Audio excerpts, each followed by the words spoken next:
All right, here we are. Action cycle 1 of turn 2. Confederate's initiative. And shuffling the cards.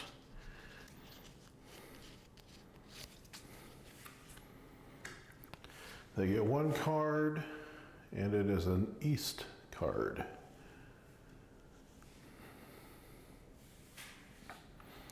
We got 3 action points. Let's see how we want to do this. All right, to start, let's see.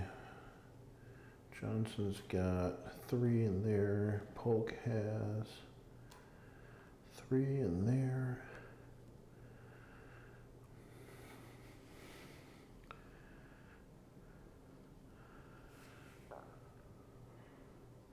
I think what we'll do with 1 action point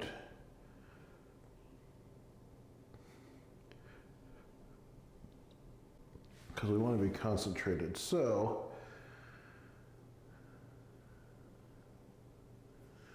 yeah, I'm gonna activate Johnson, Albert Sidney Johnson. 1, 2 to get across the river, 3, 4 to join up with Polk. So I'm just gonna flip this over to 2 and then get rid of that. So there's 6 total in this stack.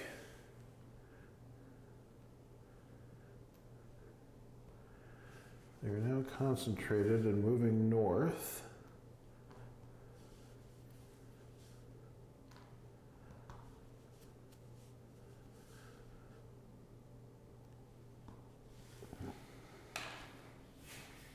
Yeah, that's 1.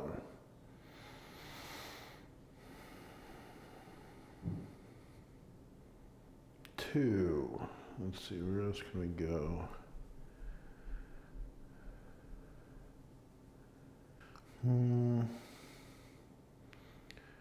We're going to leave out here, because they're defending Springfield, we're going to leave these guys alone. There's no reason for them to be aggressive. They have to force the Federals to them. I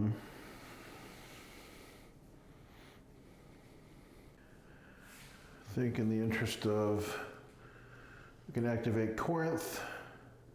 1, 2, 3, 4, 5, 6, because there's the river. 7, 8, 9, 10, do rail movement up to there for 2 action points.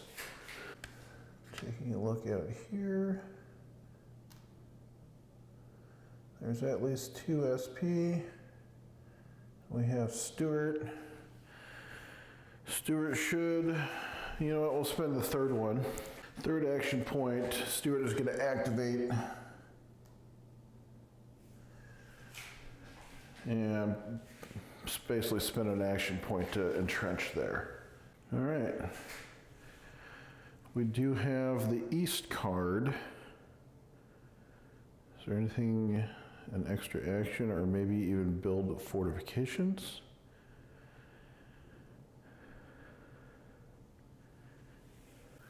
Yeah, let's get the jet biner. Let's spend that action card.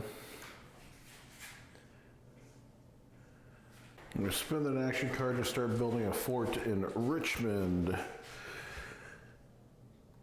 There. So that's the extent of the Confederate portion of action phase 1.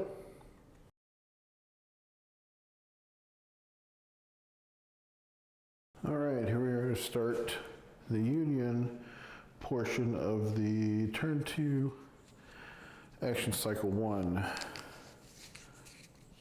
First things first, we'll draw our cards. And the Union gets 2 cards. Oh, they get an any and an east. All right, 3 action points. All right. Yes, I think this is what we're going to do. Curtis needs to attack the Confederates in Springfield. So we're going to do that first.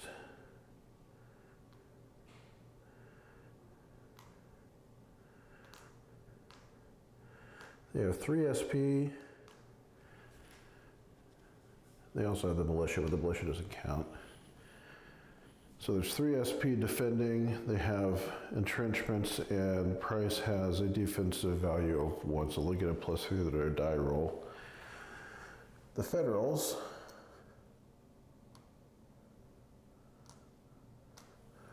are also S3 SP, but Curtis only has an attack value of 1, so they get a +1 to their die roll. But what we're going to do is we're going to spend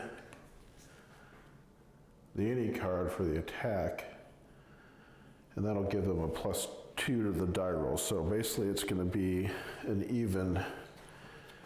even die roll for this battle. So we're on the 3 column here, and both sides get a +3. So since everything just, so we're going to end up losing. Everybody's going to be taking some casualties here, but we will see what happens.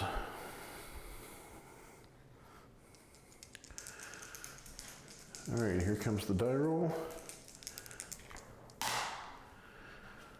5 to 4, it goes 8, 8 to 7. Basically, they both lose 1. It's a tied battle, so basically the Union just falls back to the hex they came from. And then since neither one of them is in full supply, both sides become demoralized. So both sides lose 1 SP.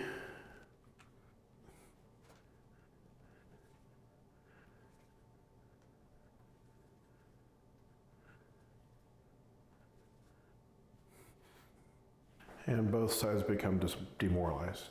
All right. Next course of action, we have, I think we're going to activate Burnside here to attack Grafton. So Burnside has 3 SP attacking with the leader.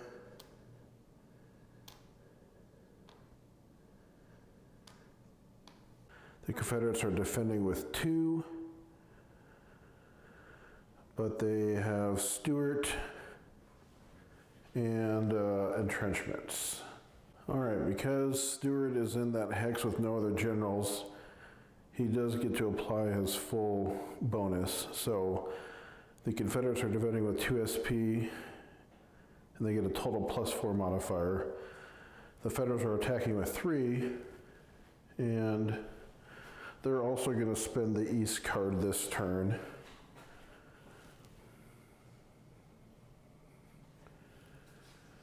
Spending the East card to get a +2 bonus. So, looking at a chart, the Confederates are defending here, and they get a +4.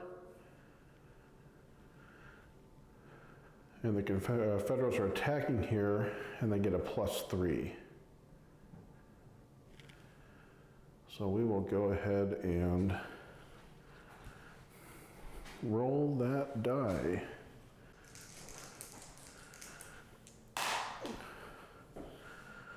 Holy cow.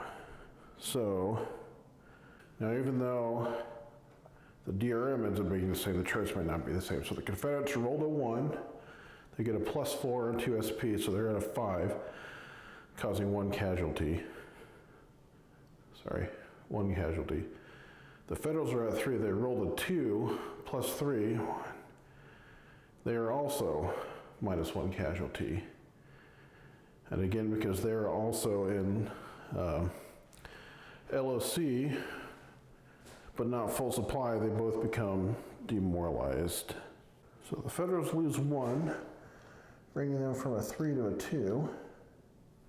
And actually, because of the mountain hex side, they would have moved in and attacked from here.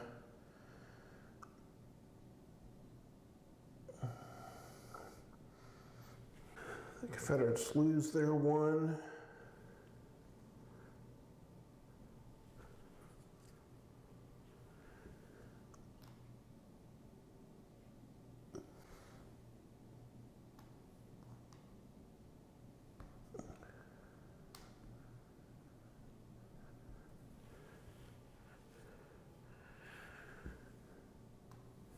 And both sides become demoralized.